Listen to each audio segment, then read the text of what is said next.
Hi, this is Quinn, and welcome to QuinTech. So, this is part 3 of my Amiga 2000 video, and I'm going to be cleaning up the case, and that's pretty much all I'm doing in this video. So you're going to see a lot of scrubbing and rubbing, and I'm just going to be rambling a lot and reminiscing about the past, and I know this video isn't for everyone. Not everyone has the patience to watch something like this, but that's okay.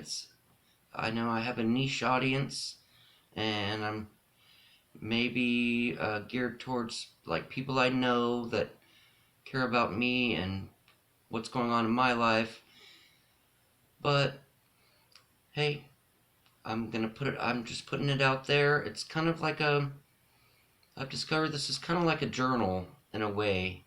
It's it's a journey I'm going on. Like I said in my last video, thanks for coming on the journey with me. And I hope you enjoyed this next video. And if you want to watch the first 2 minutes and then tune out, that's fine. Or if you want to just sit there and watch the entire video and listen to all my ramblings, that's great too. If you like this, please subscribe. Give me a like, a thumbs up. And if you don't, hey, it's okay. I know it's not for everybody. But anyway, come along and enjoy my next video. Thank you. Okay, so I took the front case off, and now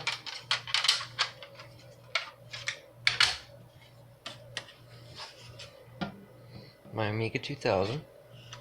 I'm gonna soak it and just in a bath of water and dish soap. Got my two front face plates.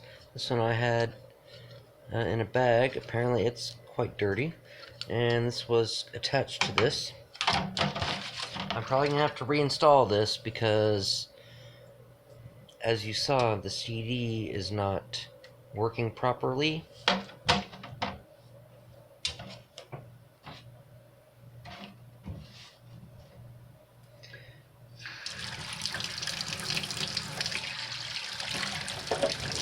This is just in my kitchen sink, and I'm just going to soak this for a little while.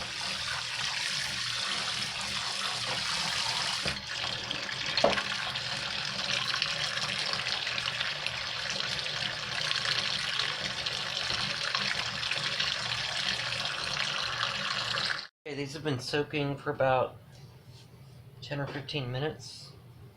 So I'm just going to take a rag for now. Clean up.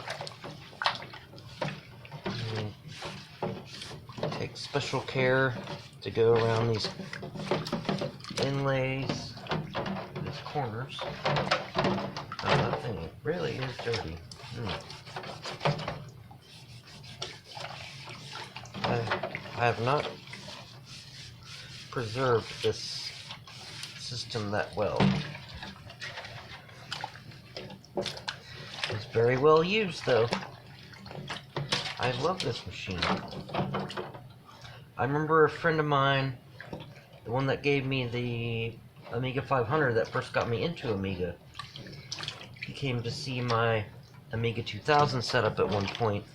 And this is before I got the video card and the accelerator or any of that. I just had the basic machine with the 68,000. I did have a hard drive controller and some extra RAM, but other than that, that's all I had. And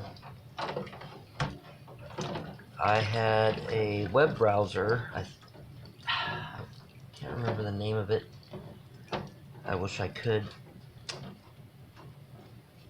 Anyway, I had this web browser and I only had 16 colors, and he was like, he had a friend with him and they were like more PC guys. And all I had was this Amiga, and this was in like 96 or 97. So the PC was like 256 colors. Well, I had 16 colors. And they were really impressed with the... I tweaked out my color setting to make it look as good as it could in 16 colors. And this was like 1996 or 97, maybe 98. I think it was 97, if I remember correctly. So yeah, I wasn't a PC guy then, so I don't know. I know Windows 95 had been out for a couple years, and so I had some friends that were on America Online, and I had just a modem, and I had a Linux shell account, a Linux shell account, and that's how I did most of my internet. I would go to IRC channels. Some of the first Linux shell account internets I had, I was able to like run programs. They wouldn't really, before they figured out that you're using up all their system resources on the server, but I could run programs in the background when I wasn't even online, and they would still be running on my account, where I could upload and download.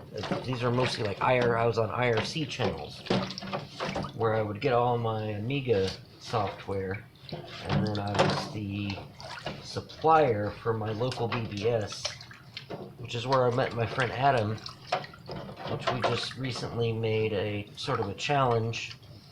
I made my new video, then he made his video pulling out his Amiga 1200. This is Valley Alley. He made a new video, and he challenged me every time I make a new video, he's gonna make a new video. So I'm trying to get this video thing taken care of. I think I'm gonna pull out the magic eraser. There's some really nasty scum on here.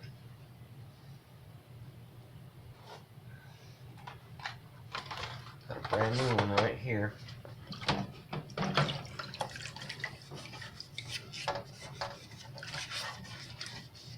Not trying to do any retrobreading right here. Just trying to clean this crud off the case. Some soap and water and a magic eraser.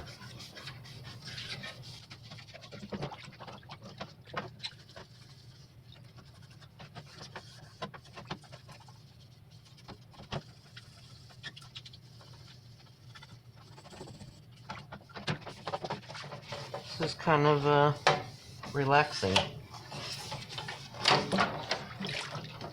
It's a bit of a zen vibe.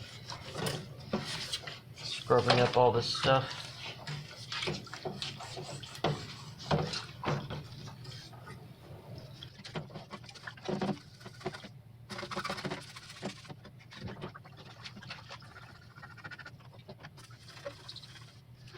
Some proper scrubbing. Aye. Proper.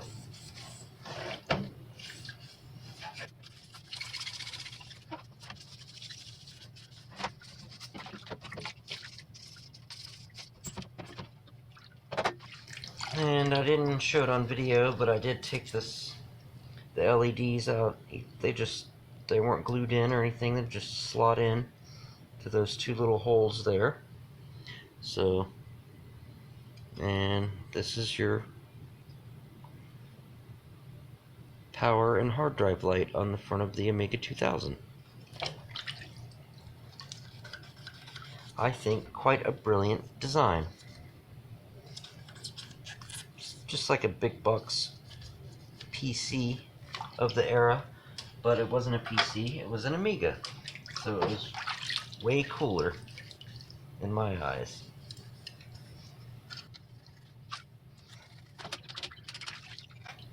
So I thought that was some grease or something in there, but apparently whatever that is.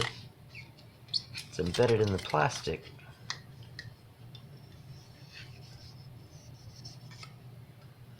This I had removed for quite some years. It was in a Ziploc bag with the 2 screws because I had the CD-ROM drive coming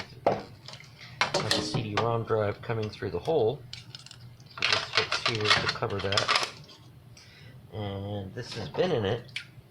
And I have my 1 floppy drive here, but this could take 2 floppies. But I had a hard drive behind this panel, and the floppy came out here. So it has this front panel.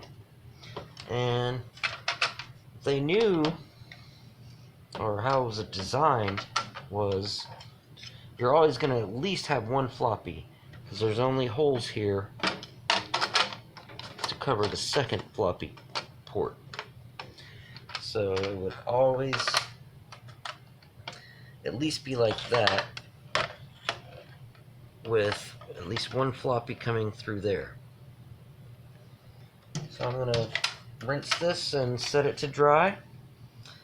I didn't get every single scuff mark off of here, but I feel like I've cleaned a lot of grime and grub off of here that built up over the years. So I'm feeling really good about this. So the bottom of the case, this part is still pretty much intact, just is a little bit dirty.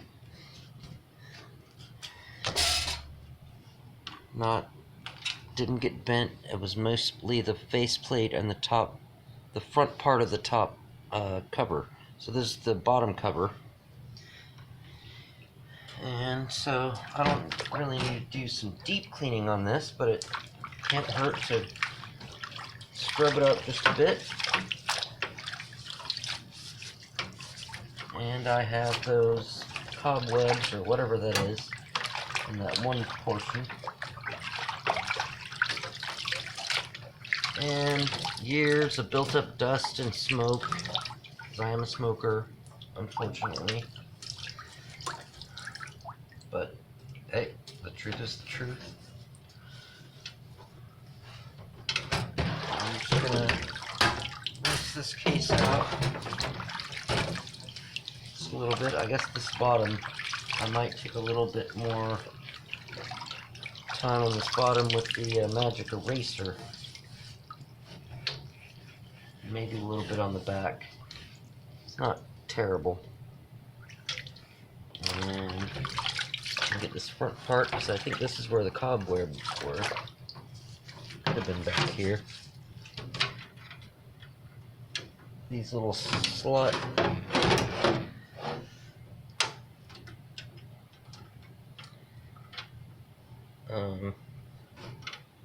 this is where your long boards would slot in on the back of the machine.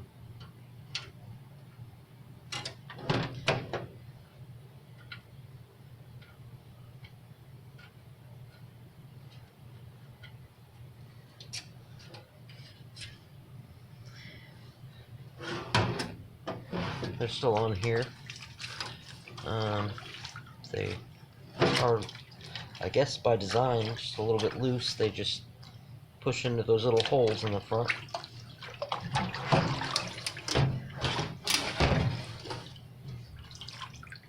Alright, so I think the inside's good, but I'm going to take magic eraser. This little piece of it came off.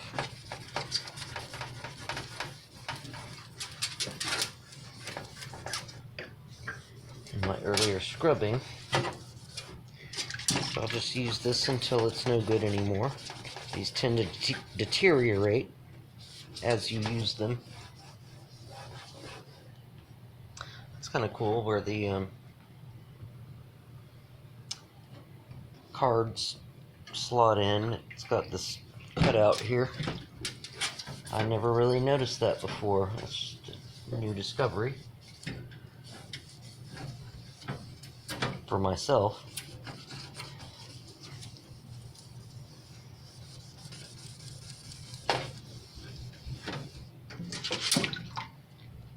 Yeah, used up. I'll use this other little piece that was about to rip off anyway.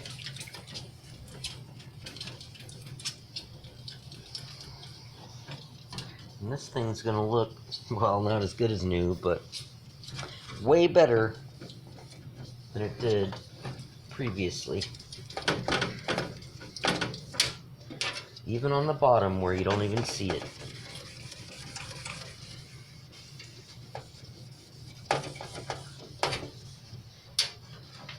Got this like X thing, I guess that's to strengthen it. That makes sense. It strengthens the bottom so it doesn't flex so much.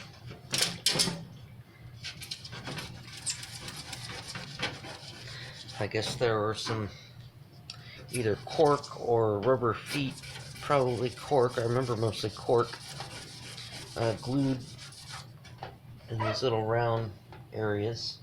And I guess this is some of the adhesive that used to hold that cork. It's being kind of stubborn.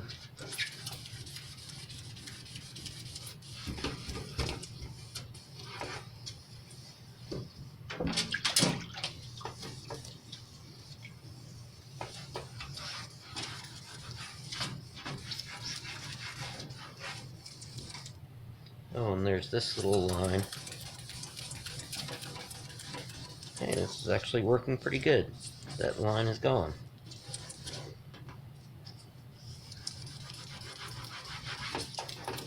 Those scuff marks just disappeared.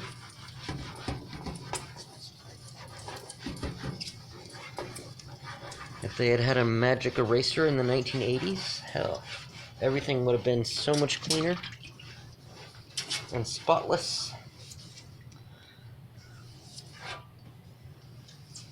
But we stood by with our scouring pads and our scrubbing pads, so we had things to clean things with,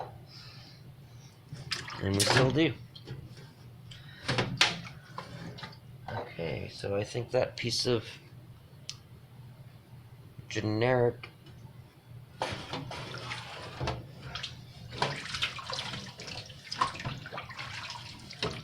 rinse this off with the rag.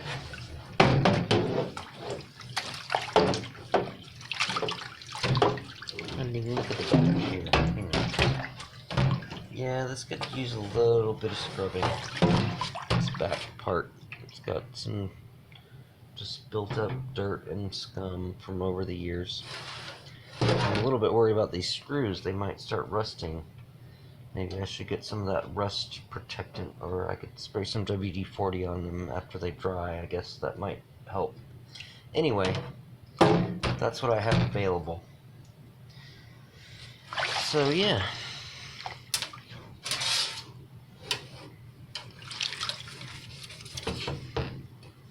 Not so much these I don't want these stickers to come off, but I do want this area just below the sticker that has all this grime on it to come clean.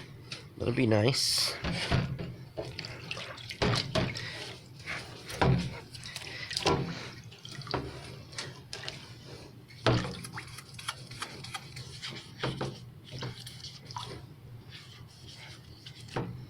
It's one thing I love about the Amiga. They were always very thorough and explanatory.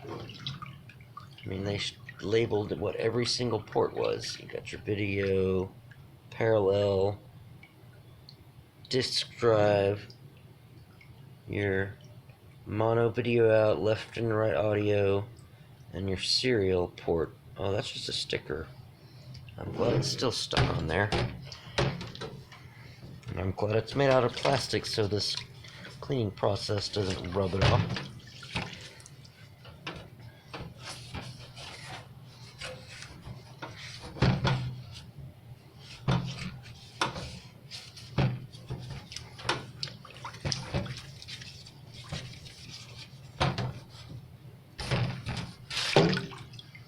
I guess it wouldn't hurt to do the front part either. It's not so terrible, but yeah, I did have to plug in a lot of mice and keyboards and joysticks into these ports. And that's actually where you touch it, because this cover had this cutout.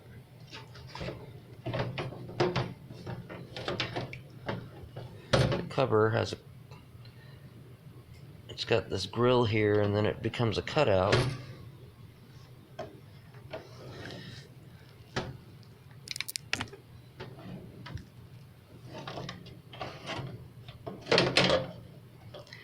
And that's where you actually access those ports.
Arg.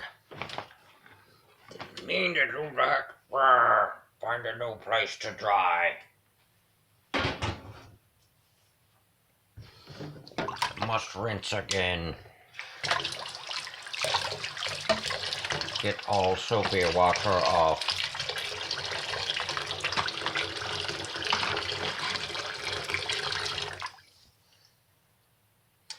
Okay, so that was the bottom case, but this top case, this is the real McCoy. It's got this. A lot of these computers back in the 90s, I never had whatever that originally left that residue, but they had like a little holder where you put your mouse. So I think that might be what that came from, but I'm not sure. And the top of it is very grimy. Years of me being a smoker and being in storage and who knows what other nastiness being on that. And the inside doesn't look terrible, but...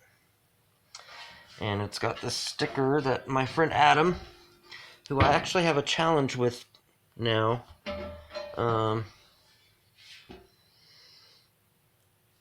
I made my first video, and then now he has a channel called Bally Alley, and he decided after he saw my video that he was going to make an Amiga video. So he went into his garage and pulled out, or he didn't pull out all of his Amigas, but he showed off a couple of them stacked, his Amiga 3000, which I'm kind of envious of. I remember him having that set up back when I used to live in Albuquerque, New Mexico, where he reigns from.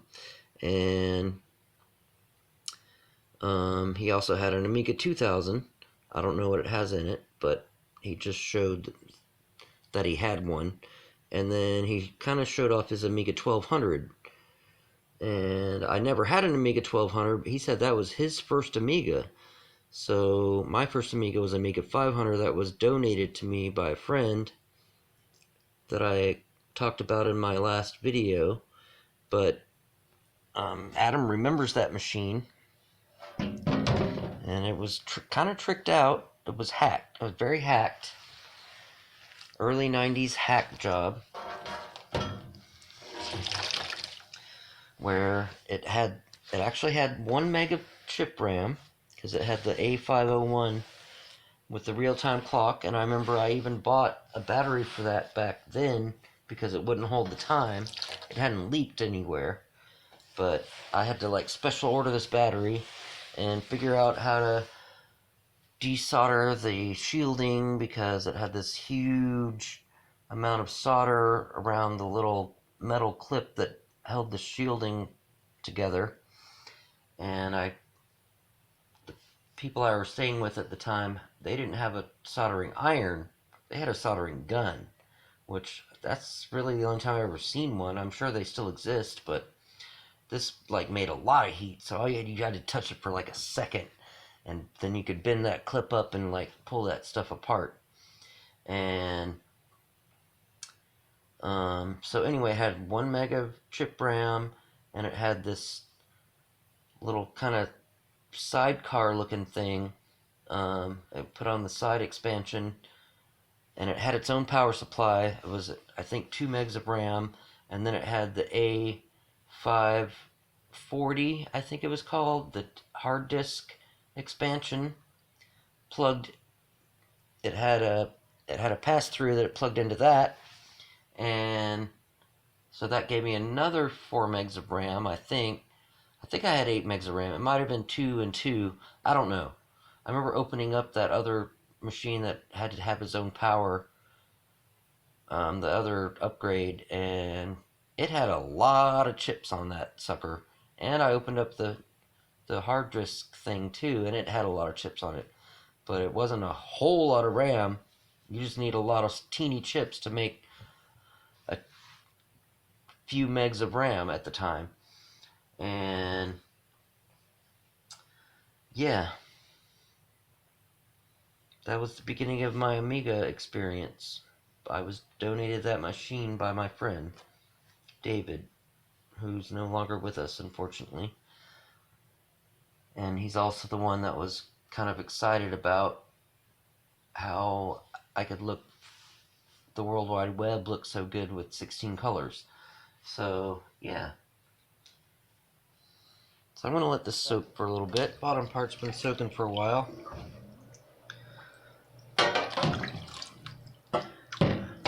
Maybe that paper sticker's going to come off.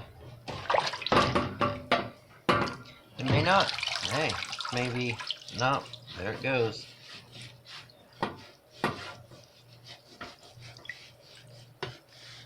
I'm glad I kept a record of that.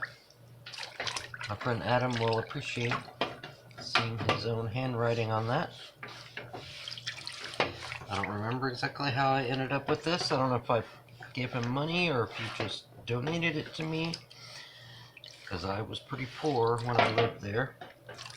Still not the richest man in the world. That's why I'm working with this janky equipment. Just whatever I have. I've got this camera, which is just my cheap, like 4 or 5 year old cell phone with 720p. So it's nothing fancy. And in my last video, like originally I was going to upscale it to 1080p, and it made the render take a long time in the editing software, and I was like, well, it's shot in 720p, so it's not going to look any better. What's the point of upscaling? So power users can say they're watching it in 1080p, but when it's really a 720p signal, what's the point? So I decided I'd just render it in 720p, because that's what it was shot in. Oh, I might have made a mistake with this. Not because it's taking the paint off, but because it has a lot of grease on it. Now my hand feels all greasy. Let me use this.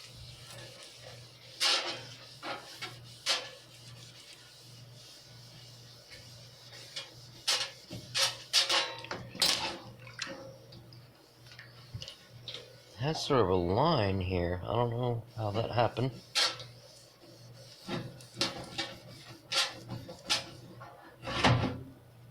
But it does.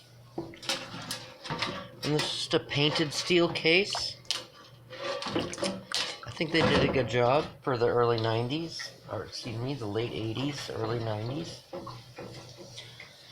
Wow, and that did have a lot of grime on it, and it's coming off really nice.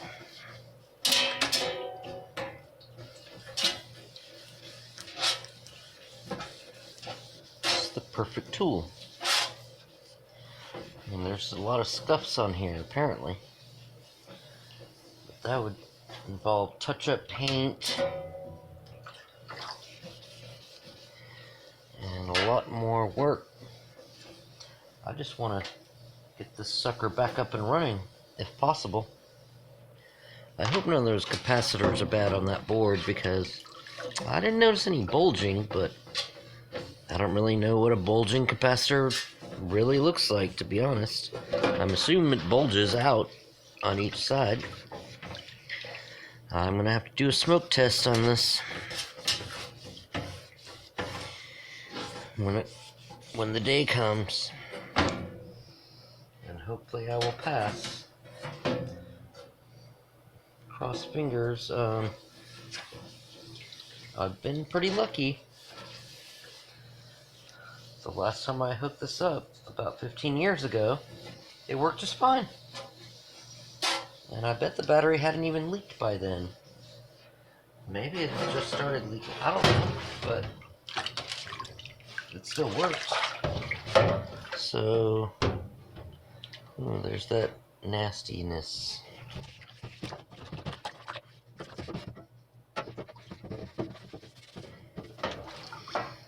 And there's that. It's been there ever since I've had this. Maybe I can get rid of it.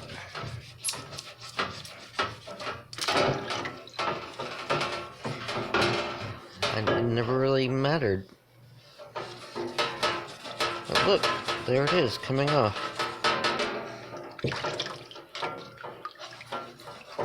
Never bothered me. I don't know why it bothered me now. It doesn't bother me. I just want this thing to look as pristine as possible under the circumstances. It's not going to be perfect. It's not going to be pristine, but I can at least get a lot of scuffs and grime and grub off of this thing. Feels good to take this work, to do this work.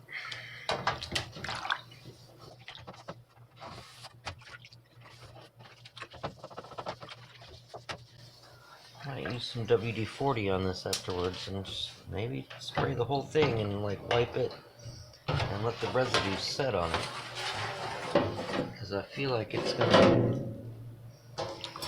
preserve it really well.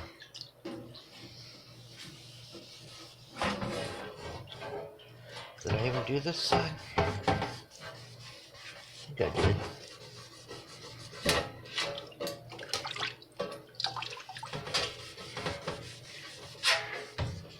All these pitted areas, that's just where the paint has scraped off and the steel is, or maybe it got wet somehow and the steel itself rusted and busted through the paint. I don't know. Something. I'm doing the best I can with what I got, and I feel good about what I'm doing. It's great.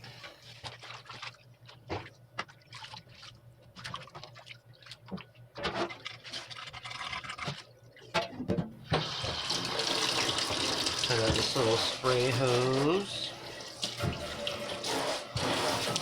It's going to be helpful.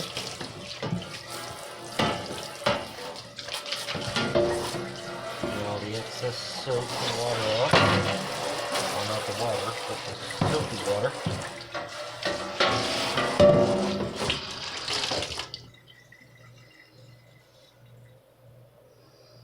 So I'm going to set this to dry.